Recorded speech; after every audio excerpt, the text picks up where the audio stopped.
Hey, shut up.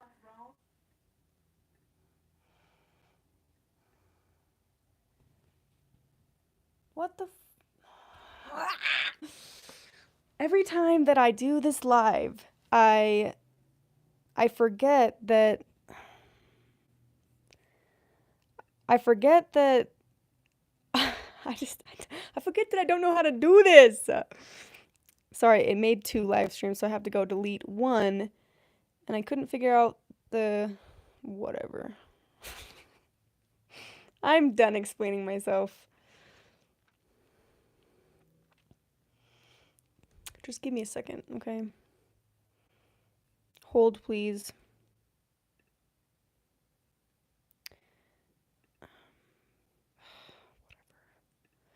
How do I delete this? If anyone wants to be like my personal assistant,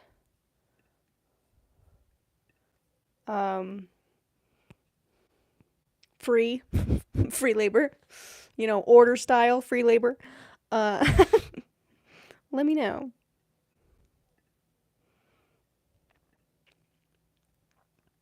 Is this working? Yes. Okay, good. Testing 1 2 3. Is this working? Yes. Okay, good. Testing 1 2 3. All right. I put together a whole lesson for today, like a Sunday school lesson. So get your notebooks out. We got some. Can you see, Lily? Yeah. Yeah. Okay. Become aware of what triggers you. I hope that people can find this live because I think I shared the wrong link, but how's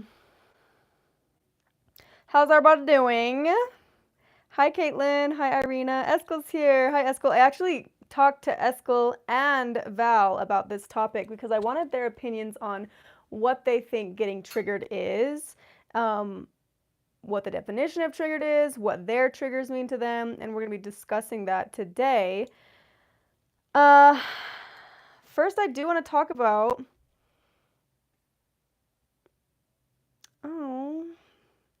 I'm boosting my ego a little bit with Jenna's comment. No, Jenna's boosting my ego.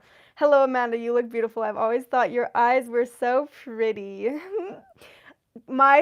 This is so, maybe I'm vain or I don't know if this is a negative thing about me, but I love when people compliment my eyes. I love my eyes, okay? Call me fucking freaking, oh no. This is not a Patreon live, Amanda. They're green eyes. I have spent a lot of my life like hating a lot of parts of myself, a lot of my looks, a lot of my personality, just like self-hate. The one thing though that I've loved ever since I was a kid was my eyes. So, you just hit a soft spot for me. I think that we should spend more time though focusing on the things that we like about ourselves and love about ourselves rather than the things that we hate, which I kind of hate that I even had to explain myself on why I liked that about myself, you know what I mean? It's like you can like yourself. You can like the traits about yourself. Whatever. We're not talking about that today. Jenna, stop. Stop flirting with me. Just kidding. Okay. We're doing triggers. People, sorry. Okay, I'm going to read your comments in a second, but I'm going to read this one. People from the order have the dopest eyes for reals. The most common comment when Escaping Polygamy came out was that we look like we are looking at a deer in headlights because our eyes are so big. And I used to get kind of like sad that was like the most common comment was that our eyes are so big. But it's because we've seen so much. I got to the point where I just would laugh at it and be like, well, it's because you would have big eyes too if you've seen all the things we've seen. But a lot of people from the order do have like huge eyes, and I don't know if that's a Kingston thing or if that's like a trauma response. But we're talking about trauma responses today. So in spirit of triggered and getting triggered, I have a story, okay? Just because it's gonna tie into this, right? So I Sorry, let me flirt with Jenna a little bit more for a second. I introduced my friend who's a social worker major to you by watching your family bush video. She was disturbed, but she loved how you described everything. Oh, I'm so I love social workers. Tell her I say hi. I have more to say about that, but let me not get sidetracked anymore. So triggers are I'll just tell you an experience that I had in the order that still to this day I get very triggered by it because it was a trauma from the past. So in the order, we have a lot of self-righteous people, right? We have a lot of people who are, they got their ticket to heaven and they're judging everybody. A lot of religions are like this, where it's kind of just like an excuse for everybody to judge everybody else. Not every religion is like this, but come on, you guys have been to churches where you're like, oh, I'm being judged right now, you know? Very judgy culture, which is what I grew up in. And I remember having an argument. Sorry, this coffee's not sitting right. Probably because whatever. Okay, so everyone's judging, okay? And there was this argument. This is a real argument that happened while I was in the order. They said, I'm like watching them judge, watching them, beep, beep, beep, beep, beep, point their fingers. And I was like, doesn't it say in the Bible that he who has not sinned cast the first stone? Didn't Jesus Christ himself say that? Thank you for the donation. Hi, Mary. Oh no, I'm sorry, Mary. Yeah, those doctor's offices can not be very fun. Thank you for the donation, Allie. Girl, I heard the Sister Wives cult is having genetic disorders now. Oh yeah. I'm sure that most of these cults do because they're all marrying relatives. We can talk more about that after this. But so let's get back to the judginess of it, okay? So there's all this judginess, and I was like, oh, well, doesn't it say in the Bible, he who has not sinned cast the first stone? And then the response was, yeah, Amanda, but in the Bible it also says judge righteously. And they're proceeding to be like, I'm judging righteously, and Patricia over there, she's a skank because I heard that she kissed 2 boys last week. And then they have the audacity to say that, right? Slut shame, skank, you whore, all these words were used in the order. And then they'd walk their ass on over to their husband's house or their house where their husband is sleeping with 27 different women a month. And they have the audacity to point their finger at Patricia, Billy Bob Joe, whatever. And it's always the ones who have the most, sorry, I'm probably going to swear a lot today. Trigger warning, trigger! If it triggers you, let me know. The people who have the most shit in their own world are the ones pointing the most fingers because it distracts them from their own shit. If they keep themselves distracted by looking at everything else externally, they don't have to look internally. And I saw this TikTok where the girl was like, just remember, for every time you're pointing your finger, there's 3 pointing right back at you. And then there was this guy that responded to it and was like, well, she said. But it is very true. If you think of the people that are, and I'm just kind of like going back onto my trigger site. So my trigger is, I get very triggered when I'm around people who are judging others in a very negative way. And I learned this when I went to Vegas. It was a very big trigger for me. And a trigger is not necessarily bad. It's not necessarily a bad thing because you can learn a lot from your triggers about yourself. So to understand ourselves more, let's talk about what the definition of a trigger is. So a trigger, if you look up definition of trigger, define trigger, getting triggered, it is causes us to feel an intense, usually negative emotional reaction. Triggers are usually past trauma driven, like just what I was saying, like I was getting triggered because I remember being in the order and like everyone around me being very judgmental, and then I felt very sad and very it was a very negative place for me. So now it's a very triggering thing to watch other people do it. And I still live by trying not to be that kind of a person, because I remember being that person and how it negatively affected me as an individual. We do have homework, you guys. I've been skipping homework a while, but homework this week it's really just to be very, very self-aware for this whole 7 days. And I want to know if you notice when you're getting triggered. And I want you to tell me next week, because this week your homework is be very aware of when you're getting triggered and why you're getting triggered and what the root of that trigger is. Because again, like, getting triggered isn't necessarily bad. It's an opportunity to under yourself, to undress yourself, to understand yourself to a deeper level. So if you get triggered at all, sit in it. Allow it. Like, let it happen, but be aware. And ask yourself, where is this coming from?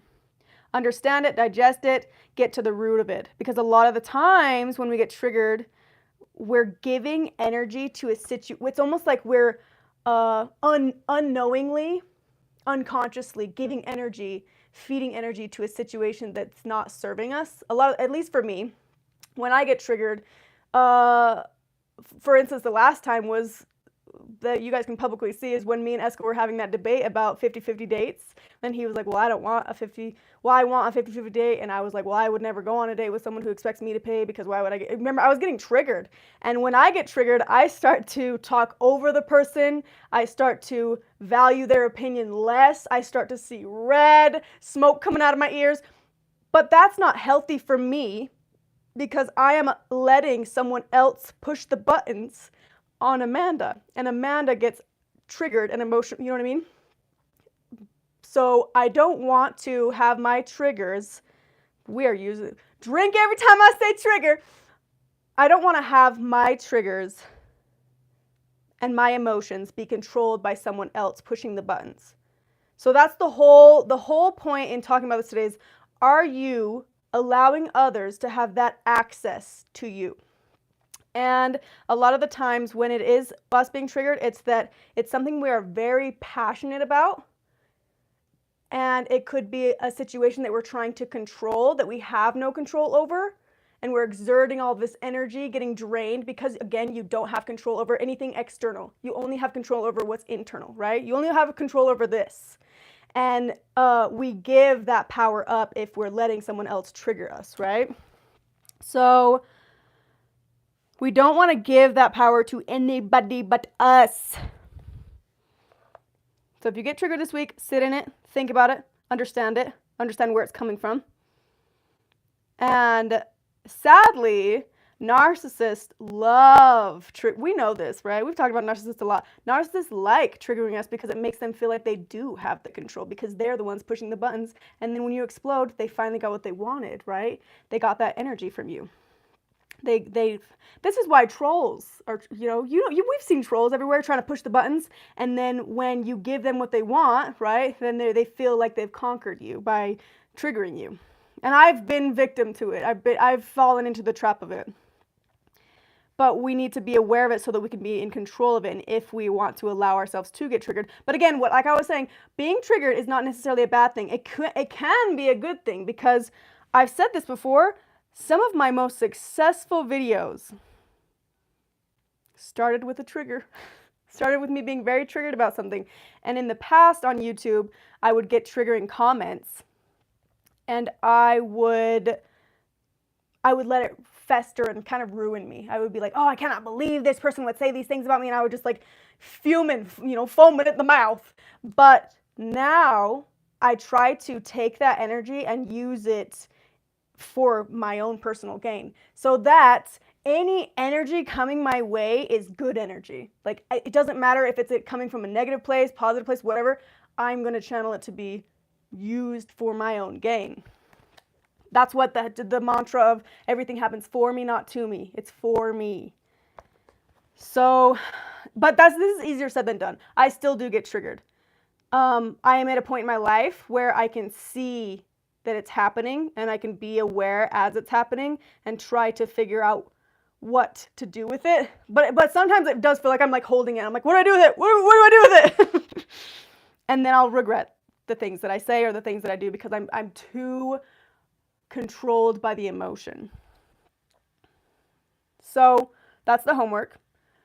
Find out when you're getting triggered and why you're getting triggered, and what are you going to do with that triggeredness? Are you going to be productive with it? Are you going to let it destroy you? Are you going to let it ruin your day? Because again, it is usually rooted in trauma, and it is usually something you're very passionate about. So it is going to be a lot of energy that's happening and that you have to channel. You're going to feel very deeply connected. That's why it's able to trigger you so much. It's a very deep connection. But do we want that? Because a lot of the times we will have our triggers and our traumas and claim them as our personality. Oh, I don't do this, I don't do that, I don't go there anymore, I don't da da da da. That's just who I am. We need to make sure that what we are claiming as our personality is actually, launching us forward and not holding us back from growth. So we're going to analyze it. We're going to analyze what's triggering us. We're going to analyze the root of it and decide, is this something that's helping me in my life or holding me back? Am I claiming this as this is just who I am as a person? Or am I taking my power back and saying, does this serve me? Just look at yourself on a microscope. Triggers I used to be so afraid of them, and I would be like, no, no, no, no, no, no, no. And when I would get triggered, I would really just blame the other person. The person that was triggering me, it was their fault. They're the reason why I'm angry. I'm giving them the power to make me angry. By me saying it's your fault that I'm triggered, I'm giving the power of my emotions to someone else. I'm willingly giving it. So take it back. Your trigger is your thing. Your emotions are your control. It should not be something that someone else can have access to whenever they want. Triggers trigger me. You know what? Eskel was the one that made me realize triggers are usually from a place of passion, but I do think that it is usually a negative feeling that you feel because you feel so protective almost over it. But again, you don't want to have that kind of you want to be able to dissect it and have control over it, right? And then you can become a better, stronger version of yourself. But I don't think it's ever possible to never get triggered, but I think it is possible to become a person who never reacts emotionally on a trigger, because they're very in tune with themselves. I don't know though. There are some people that I know that I'm like, wow, you're really put together. Jessica's one of them. I've never seen her triggered. I've never seen her talking over people and getting upset. She's very calm and she's very wise, and maybe she is someone who just doesn't really get triggered. I should ask her about that. I would love to interview her on that subject. My therapist says dunk your face in ice water to complete the stress cycle. It activates some nervous system, something or other. What? I do believe in the hot and cold pools. Those are so... I almost bought an ice bath so I could do it because I don't even fully understand what happens to my body, but I feel like I have so much more energy. I feel like it boosts my immune system. I just feel younger. There's something about hot and cold. Men trigger me. And it's probably deep-rooted in some deep trauma that men have done to you. But see, again, done to you. But everything should be for you, right? So whatever's, because that same girl, I have had so many things happen where men, in a cult, where men were trying to step on women and use women and tell women that they needed to be married to a man to even get to the celestial kingdom and serve a man or else they weren't going to get to heaven, da da da. So I had all of these triggers that men were the root of. But at the end of the day, I'm like, I need to try to figure out how that can be, again, for me, not that it happened to me. All of my traumas built me to who I am now because I was able to get past them. But if I was living and sitting in the trauma, right, and claiming this as my personality, then would I be where I am now, But yeah, but see, the fact that men trigger me so much, am I giving them that power over me? Because sometimes, you guys, when I'm on my period, if a man opens his mouth, I'm like, like, it's that easy to trigger me, and I don't like it. Yeah, Lily's taking a nap back there. Men who act hyper masculine trigger me. You know, okay, we're talking about triggers. This dude, okay. On my YouTube, the people who have tried to tell me how to run my YouTube the most, it's always men, and it's always men that have never had a YouTube telling me how I should do my YouTube. It's like someone who's allergic to peanut butter telling you what types of peanut butter taste the best. It's like, you have never even tried it, so why would I listen to you? To you! But that is just freely given. That's why, remember we used to talk about this a lot. Don't ever take advice from someone who's not actively living by what they're preaching, right? Or has had an experience or something, you know what I mean?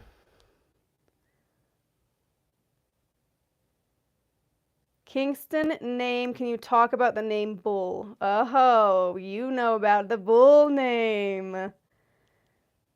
So, to be honest, I didn't even know that the last name Bull was even a thing till I left the order. This person must know about the genealogy, the genie in a bottle, about genetics in the order and where we actually came from. So if you know the Kingston group, you'll know that a lot of our names are fake. My last name, Grant, is actually a fake last name because my mom is the second wife to my dad, who is a Johnson. So if my mom was a first wife, I would have had my dad's last name, which is Johnson. His name is real, but it's his mom's maiden name. If his mom would have taken on Ortel's last name, my grandpa, she would have been Kingston, my dad would have been Kingston, I would have been Kingston, right? We would all be Kingston. But because of the whole polygamy, no one wants to know who's marrying who, child support, and if there's like relatives marrying each other, they have to make fake names, whatever. They make it more confusing. But if you really, really like if you watched my video on the family bush, almost everyone has some Kingston in them. And if everyone kept the last name of the man they married, there would probably be 90% Kingstons in there, right? There'd be a few, maybe Hansons and Browns and whatever. But, so they were always very prideful about that last name, Kingston. They would say these talks about how King Stone, we are the King's Stone, whatever.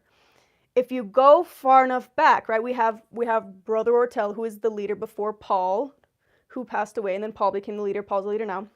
So we have Paul Kingston, we have Ortel Kingston, and then we have like Charles Eldon Kingston, all the beginning Kingstons, right? But apparently if you go back far enough, and people did this after leaving the order, they were curious, like, where do the Kingstons come from? If you go back far enough, Kingston is actually a fake last name. And what I was hearing, and correct me if I'm wrong, any order members or ex-order members, correct me if I'm wrong, but I heard from someone who they like went through a different state to go through this library of records to find out the Kingston history, and they said that there was a woman with the last name Bull, which is so funny, right? Bull, you're all Bull. She got pregnant out of wedlock, and I believe she was a mistress of a very wealthy man in Europe or something. And then he like sent her to the Americas, right? And told her to like, he like took care of her in a way with the money, but he didn't want anyone to know what had happened. And she had the first child that she had be Kingston because I don't even know. Does this ring a bell for anybody? That's what I was told. That's my interpretation of it. But it is, who knows if the story is completely accurate. I wasn't there. That's just what I was told. But it is true that if you go back down the Kingston line far enough, it's Bull. It's Bull. Bullshit!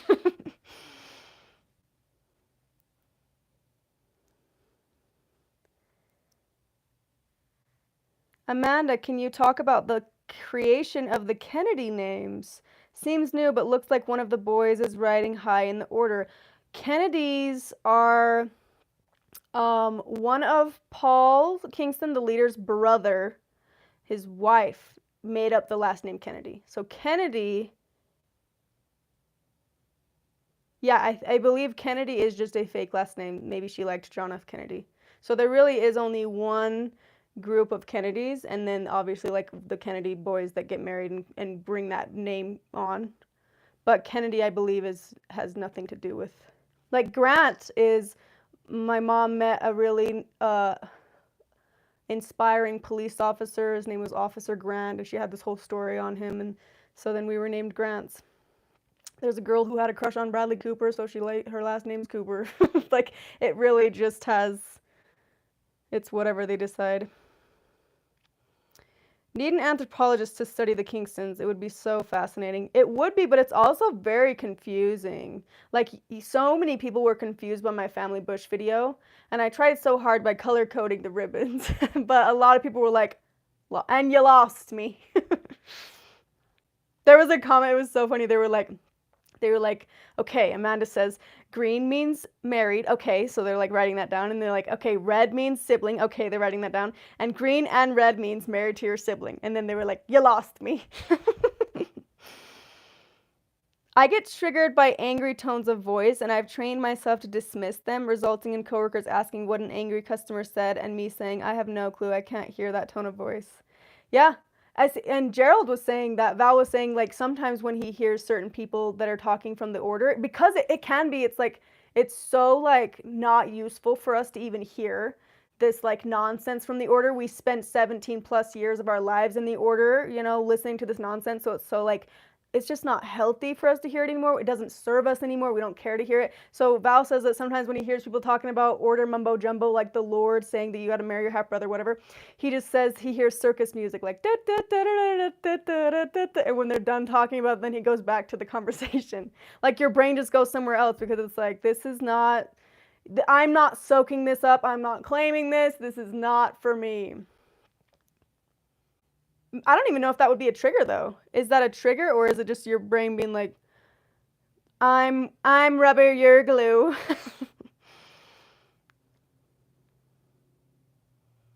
I hear Utah Mormons say they have pioneer heritage. Is it the same with you guys?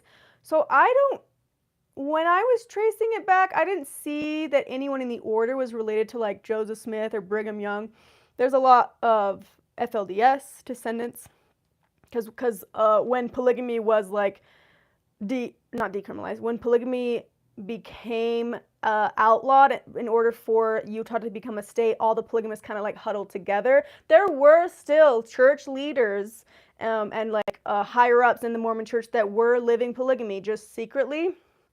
And there were still people, when slavery was abolished, there were still Mormons who had them. You can go to the Avenues, the nice area of Utah, one of the nicest areas of Utah, and some of those homes, because they're so old, still have basements where they kept their slaves. This is a real thing. So the LDS Church tried to hang on to slavery, obviously tried to hang on to underage marriages, polygamy, and then it came to a point where they were like, well, Utah can't become a state unless you guys abolish polygamy. So then they abolish it.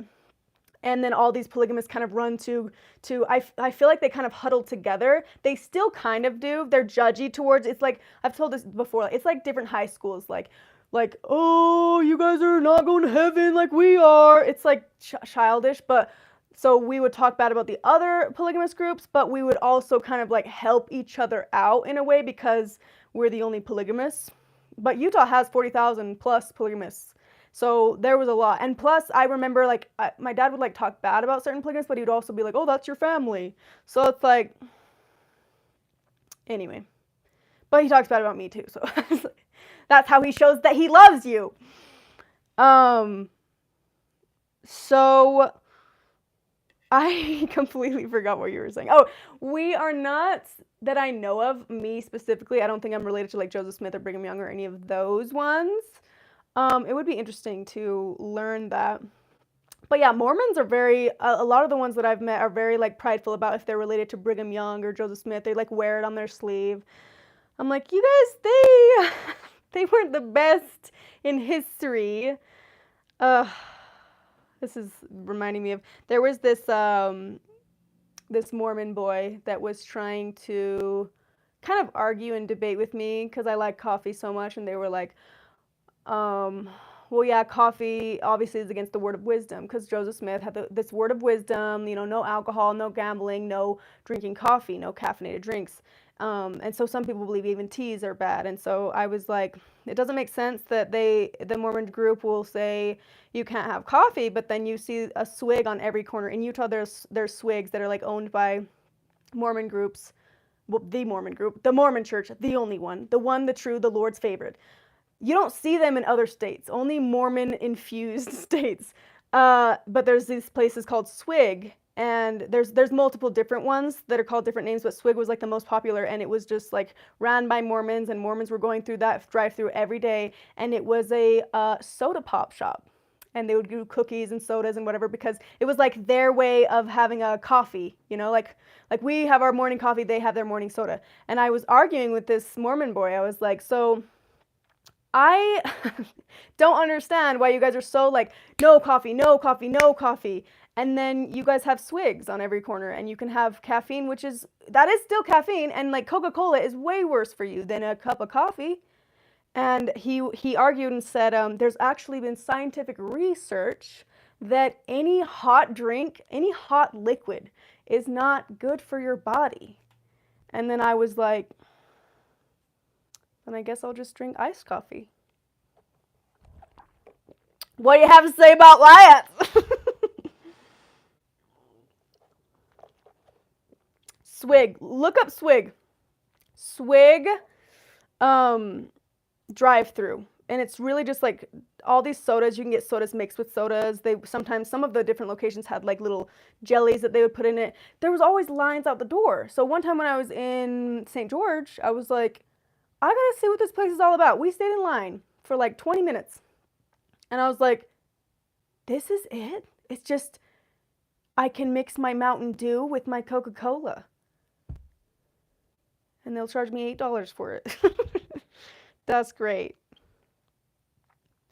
What about soup? That's a good point. I should have said that. There was a place like that called Fizzily where I used to live. I wonder if it was ran by Mormons. You know what's interesting? I think I know what you're talking about. Fizzily. It's just crazy. Like if you took, it's not like science. It's not rocket science to know if you drank a cup of Coca-Cola every day and a cup of coffee every day, which person's teeth would rot faster, which person, you know what I mean? It's a very obvious thing, but obviously and this is another thing that people would argue, well, I was going to say the 10th Amendment, the 10 Commandments, the 10th Amendments. The word of wisdom was created kind of before soda was like a huge thing, I guess, but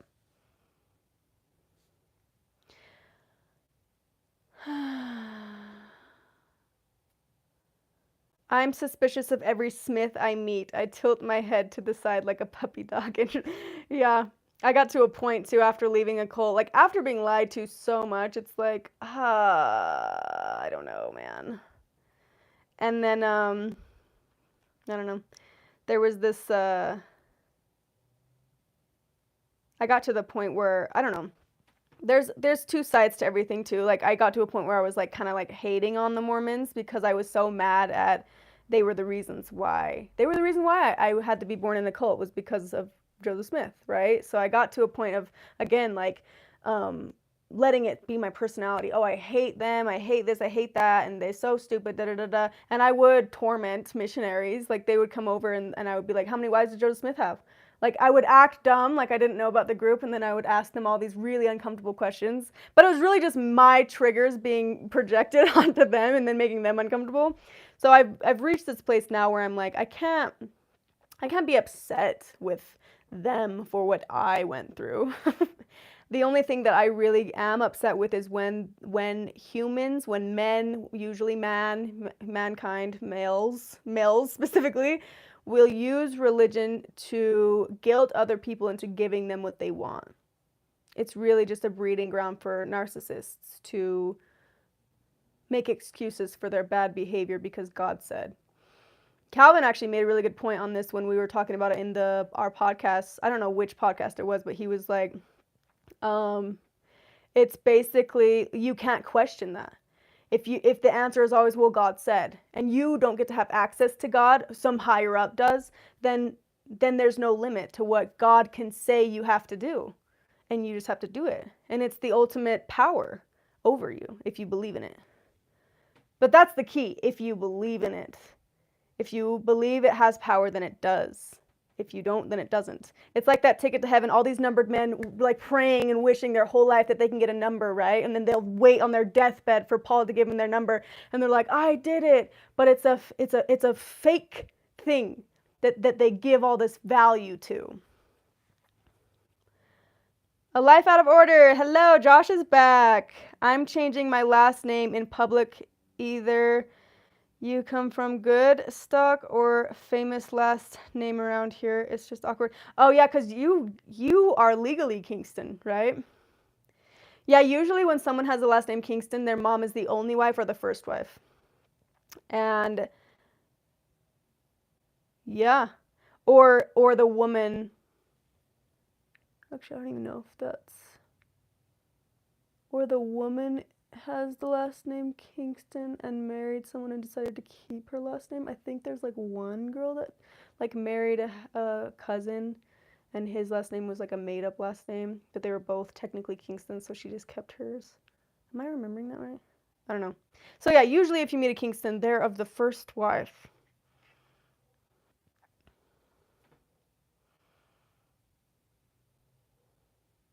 I guess some ancestors of mine had started some German village in Ukraine that no longer exists. Interesting. Isn't like tracing your I feel like I'm saying the word wrong. Genealogy? Gynecology. That's it, right? When you go to the gyno. Isn't tracing your genealogy? Why does that sound so wrong?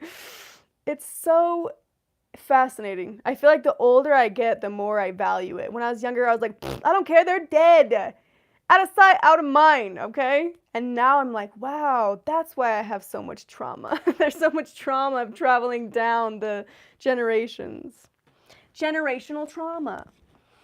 I think that obviously like you understand yourself better by learning about yourself, but I think you can learn a lot about yourself by learning about your ancestors, learning about your parents, how your parents were. I don't know, deep diving into my mom's childhood and trying to deep dive into what my dad was raised in. It gives me more of a perspective of why they are the way that they are. And it also helps to realize like it wasn't my fault that they took out their anger on me. A lot of the times it was just them not being able to regulate their own emotions and not understanding and letting their triggers really control them and become a part of their personality. Can you imagine though living your whole life like you're thinking that your traumas and your triggers are just who you are as a person? That's just who I am. I'm just angry. I just punch holes in a wall every Wednesday. It's like, I don't know. That's really just letting external things control your life. You're not living your life. You're letting external situations affect you to the point where, who even are you? Did you hear her snoring? She's like, boring.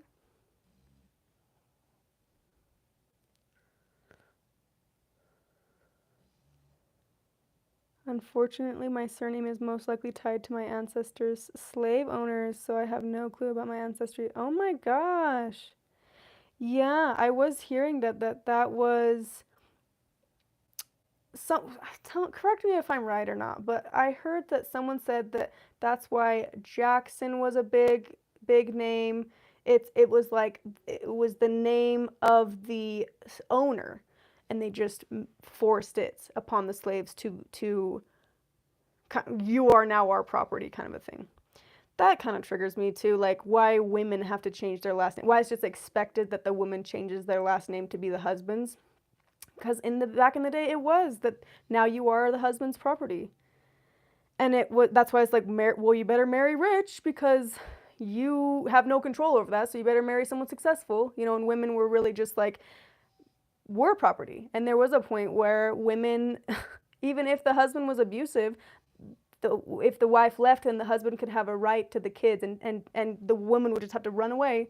And I was reading that if a woman came from a wealthy family and then married this man, and all the wealth became the man's, right? And now the woman is the property of the man, and then if they get the divorce, then she just has to leave and leave the kids too.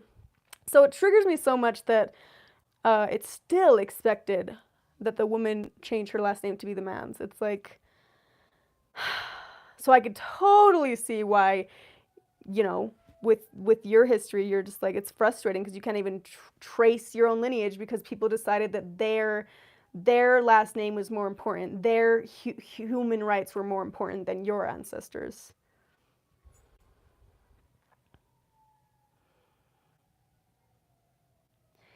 I deep dived into both sides of my family. It was a great experience and still is, but I had shady ancestors for real. It kind of got to the point where on both sides I lost track of stuff. Shady ancestors. I kind of feel like if you go deep enough into history, there's always going to be some weird stuff. Like maybe our ancestors were, maybe your great grandpa was like burning a witch. Because back then people were crazy. You know why though? It's because I think the further back you go in history, the less and less empathetic people seem to be. And because most of the people in history were in survival mode a lot of the time, because there was a lot of war, there was a lot of, you know, hardship. So when you're in survival mode, you really don't have the capacity to have the luxury of empathy because you're so focused on surviving. And then you do crazy things. When you're living in fear, you don't think rationally and you make some very poor, questionable decisions. Well, think about the 1692 was the Salem witch trials. I was reading about that and I was like, y'all just wanted some entertainment. That's all you guys wanted. Some girl got mad that her husband looked at this beautiful woman and they're like, she's a witch, you know, and then everyone's cheering it on and encouraging it. You guys are nasty. I wonder if at any point afterwards were people like, we shouldn't have done that. Or was everyone just like, yep, this is just God as my witness. I know that God wanted us to do that. They always bring God into it. Can you imagine if you were God being like, stop stamping my name on shit? God damn! Thank you for the donation, Jennifer. Glad to see you, Amanda. You're awesome. Oh, thank you so much. Thanks for joining. Thanks for hanging out with me. Sorry, I just realized how dark it is in here. Amanda, most of my grandparents were cousins. My mom and dad are cousins through marriage. We had, I'm pretty sure, witches. William Bradford is my 11th great grandfather. Is William Bradford the one that was squished with the stones? I know too much about the Salem witch trials. I did a bunch of like research on it, and then I went to Salem and I went to the gravestones. I went to the gallows. It just fascinates me that honestly 1692 is not that long ago, and this happened in America.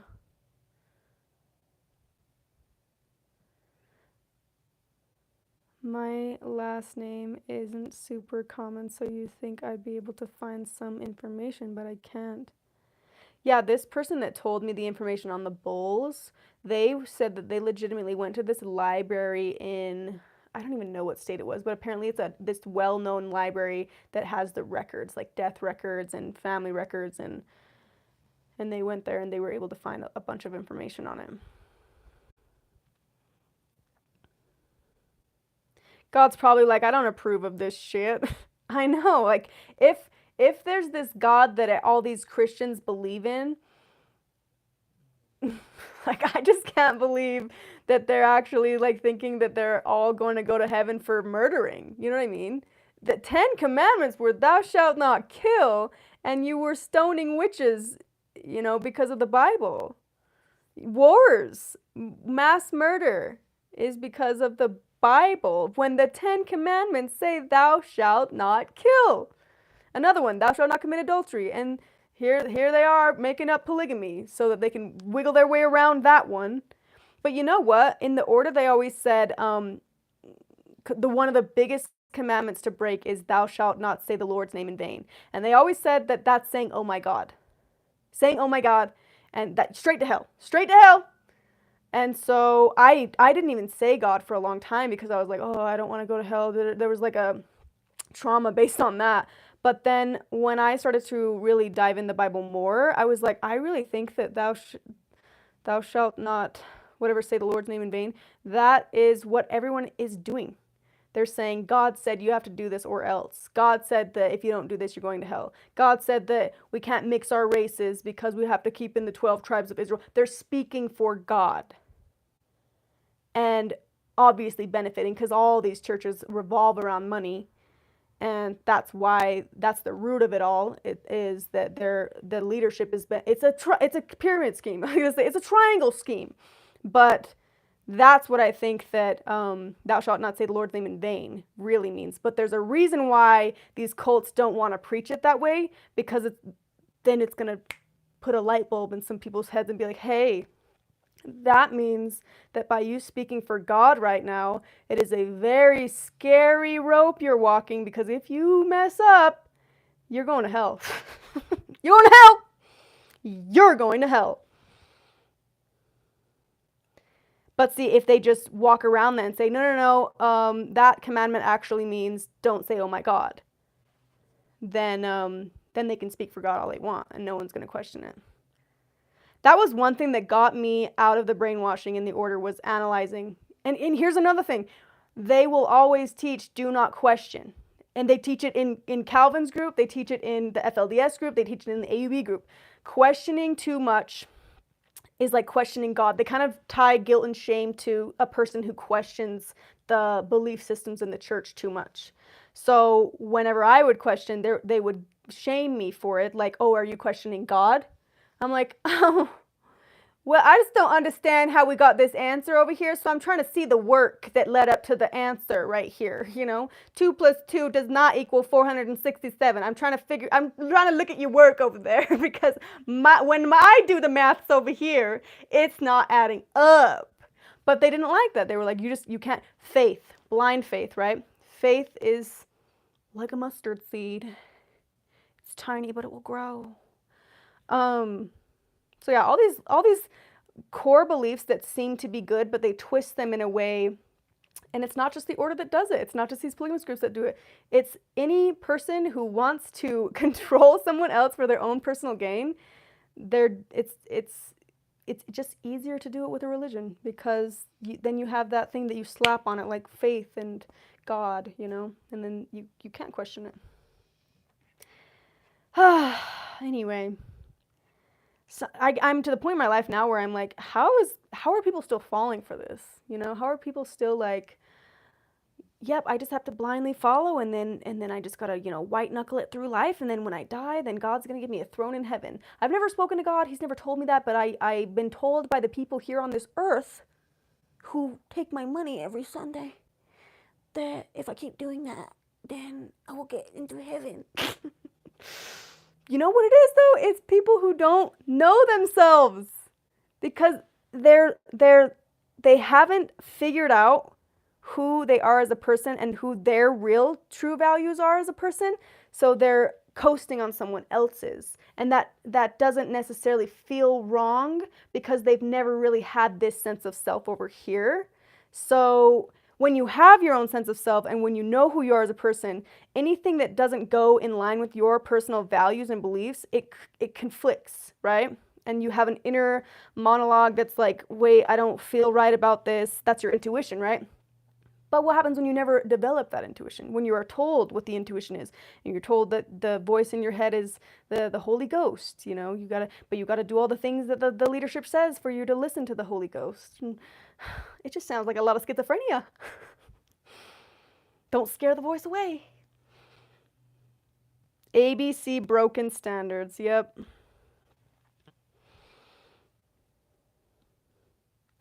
Oh, FYI, it's not just polygamous Mormons who do the 10% things. Catholics do too. Yeah, and other Christian churches, it wasn't a percentage, but they would pass around the bucket and you could put money into it. I get that like churches are nonprofits, so they do need some type of profit to be the way that they are. But I think there's so many churches that the greed is so apparent.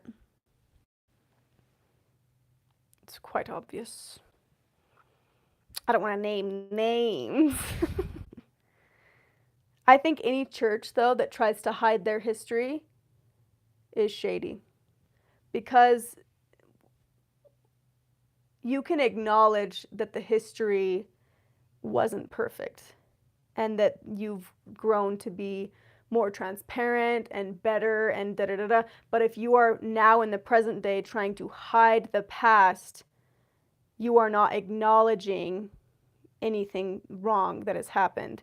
And when a leadership or a person, anyone, is like not allowed to be held accountable or questioned or, you know, to make mistakes, then it's building them onto this unrealistic pedestal that you're gonna fall off of. So it's better to just acknowledge the past, acknowledge that there was shady stuff. Even in America, there's a lot of shady stuff that happened in the past. Acknowledge it so that we don't repeat the past. Capiche?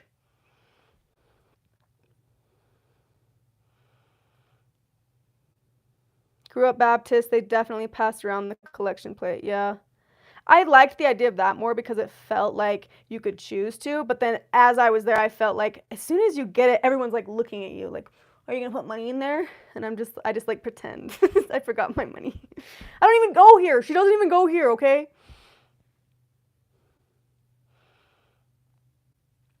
I think the tax-free status needs to go, at least for some organizations, but that would be tricky to determine who gets it and who doesn't. Well, that's the thing is like, why would the order get to be a tax-free religion, right? Not taxed. But they're promoting racism, they're promoting neglect, they're promoting all of these things that are being funded by the government, basically. Like, I think that anything tax-free like that religion should be investigated.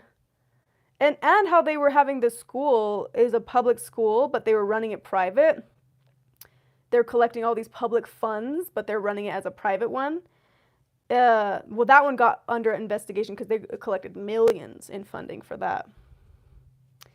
So many people in the order were mad at me for fighting it. I went to the meetings and I was like, nope, this is a cult. I was like, and people were mad at me like, oh, you're trying to shut down my school. I'm like, I'm not trying to shut down your school. I'm trying to make you play by the same rules as everybody else.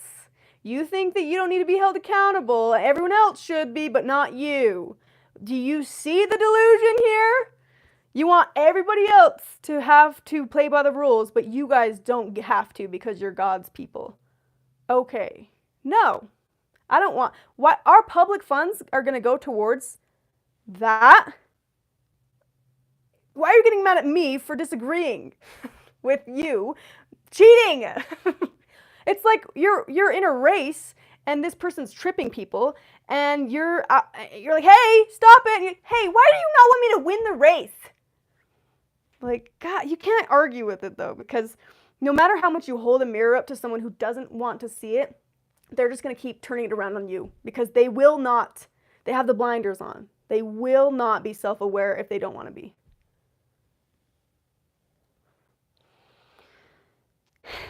Anyway, I was actually talking to Gerald about this today. I was like, I need to stop feeling like I have to... Because like that, when order people will talk to me and be this type of way, and it's so obviously wrong, and then I will get triggered, and I will invest all of this energy in explaining X, Y, and Z, and it's just going in one ear out the other. It's energy being wasted. I need to get better at, instead of being like, I want to help them be held accountable, I want to help them be a better person, if they only saw da-da-da, not my problem. Not my problem. If they want to go the rest of their life living in this weird delusion, so be it. It'll catch up to them later. Not my issue. Is Escalade? I know. I was looking at my phone because I thought I got the same notification. He's been posting some new videos. Um, yeah. Definitely go watch Esco's videos after this. I think he posted 2 new ones. Anyway, I was supposed to be posting a video last week, but I have been getting copyright strikes. I've noticed that when I make a video, the Cody Brown reaction videos, if it's over an hour, I feel like I get more copyright strikes. But when it's under an hour, I don't know if there's like some type of rule on that, but usually when it's under an hour, I don't get copyright strikes. But this one's so long, and maybe I'll just have to shorten it. But I've tried 5 different times now.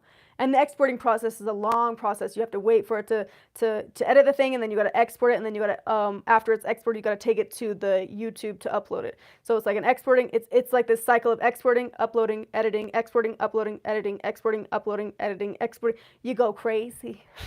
Anyways, so I was gonna say I'm so sorry for not being able to, but also I don't want to apologize for YouTube. I'm not apologizing for YouTube demonetizing.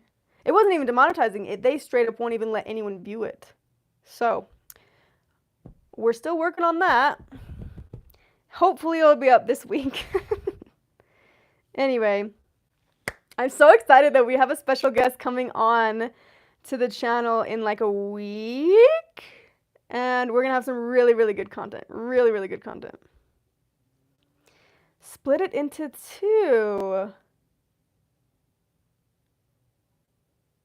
Oh my gosh, that's a good idea. I don't know why I didn't think of that. I'm going to try that. After this live, I'm going to go and cut it in half and see if that helps. Thank you for being my brain today, you guys.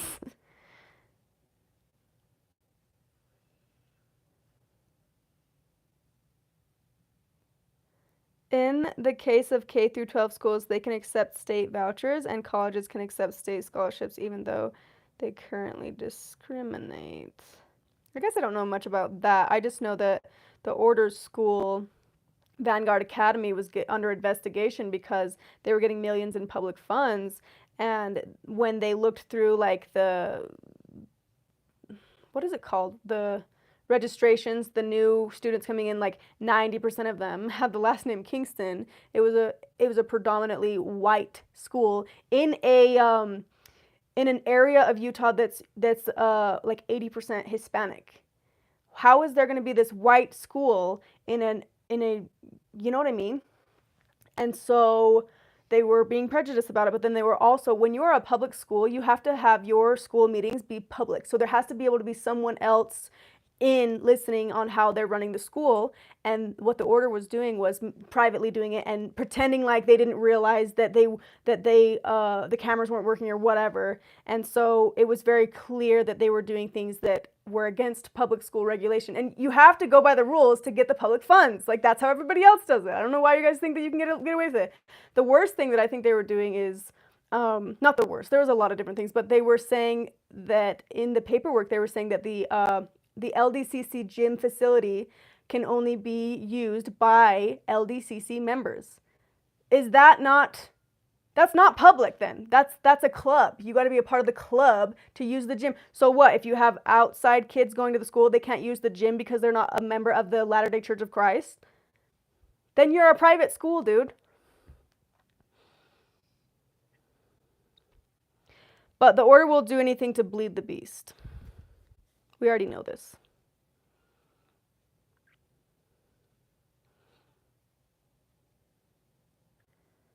Lily not giving a crap.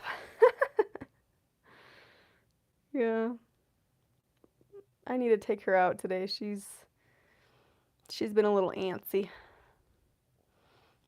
Maybe we can go before it gets too crazy out there. But thank you guys for joining. Thank you guys for letting me talk about triggers. Hi, Emily. Just to recap, triggers are not necessarily bad. The homework for this week is notice when you're getting triggered, and instead of, letting your emotions control you, sit in that trigger, ask yourself why you're getting triggered, and get kind of comfortable with it. Try to understand it and decide if it's something that is protecting you, helping you, or something that's not necessarily serving you. A trigger, I used to hate getting triggered and I would just run away from it, or I would hate the person that triggered me. And now whenever I get triggered, I get kind of excited, like, that's a little spicy. Like, let's talk about this in therapy, or let's dissect this and find out where the root is, because it's usually trauma from your past that's being pushed out as a form of like personality, right? So anyways, I really am going to ask you guys next week if anyone got triggered, how, why, and what the root was. Obviously, you don't have to say it if it was super personal, but if it's something that you want to share that you think will help the class, then bring it on over next week. I'm hoping that next week I can really like read every single comment, because I want to see if in 1 week we get triggered. You're like, well, I got triggered 12 times in 1 day. All right. Okay. Love you guys. Go watch Eskel's videos. He just posted. And I will see you next week. If you're on Patreon, I will see you tomorrow. Thank you for the donation, Jennifer. Amanda, have you seen The Secrets of Polygamy? I have not seen it yet, but I plan to. And I've been told to do a reaction to it. So I might be. I just might. For those ones, though, I have to be in the right mood. Because those ones, it's very... Watching Escaping Polygamy was not fun. Like, I honestly I haven't even watched all the episodes of Escaping Polygamy, and I was in the show because it was triggering. It was a lot of trauma that I'm obviously very deeply connected to because I came from it. So shows like Secrets of Polygamy, shows like, what was that one that everyone was recommending me watch, and I only watched it because of you guys? Under the Banner of Heaven? No, it's the one about the FLDS that was on Netflix. Anyways, I watched it and I was triggered the whole time. I was also triggered when I watched Shiny Happy People. But again, being triggered can be a good thing. I just like to be in the right headspace so that I can give the right energy when I'm reacting to it. So when I'm ready, I think I will react to that one. You guys know that the guy on there is one of the bodyguards from Escaping Polygamy? Did they explain that? I have no idea the context of where they'd say where he's even from. Keep sweet, pray, and obey. Yeah, that one I didn't want to watch, but so many people were like, you have to watch it, Amanda, and so I did, and I did get triggered. I got triggered by the weirdest things, though. When I saw the bottom of the shoe that said keep sweet, I went feral. It brought me back to this place in the order when they made all of these shirts for us women, and they said, there were 2 designs. One said, pretty is as pretty does, and then, I forgot what the other one said, but it was basically saying like, be a good girl and you listen. And they like stamped us with it, like, it was very brainwashy, very to put that on the women. And this is something, okay, here's another trigger, okay? Here's another trigger, okay? We as women, and I'll speak for me, I got punished and abused, physically abused for doing things, the same things that men got praised for. In my own family, I got abused for doing things that my brothers got praised for doing. The same things. And so I think there's a lot of, that's where the trigger came from, the whole like, keep sweet, da da da da. It's like this whole stereotype that the women have to be held to this high standard, and the men are allowed to lust after all the women, and when a woman dare show her shoulder, and if a man's lusting for her, it's her fault because she dare showeth the shoulder. So she gets the sin when he's the one being a perv. Like, make it make sense. Like, stop. Any scenario where someone puts other people, like their emotions and their lust or feelings and negativity, but it's other people's responsibility, shut up. Okay, I'm done. I feel better now. Let's talk tomorrow on Patreon. Matt is a badass. He for sure is. Maybe I'll do the secrets of polygamy on Patreon so that I don't get copyright striked. Can I get copyright striked if it's on Patreon? I don't know. We'll find out. But, okay, love you guys. I'll see you soon. Go get triggered. Okay, bye.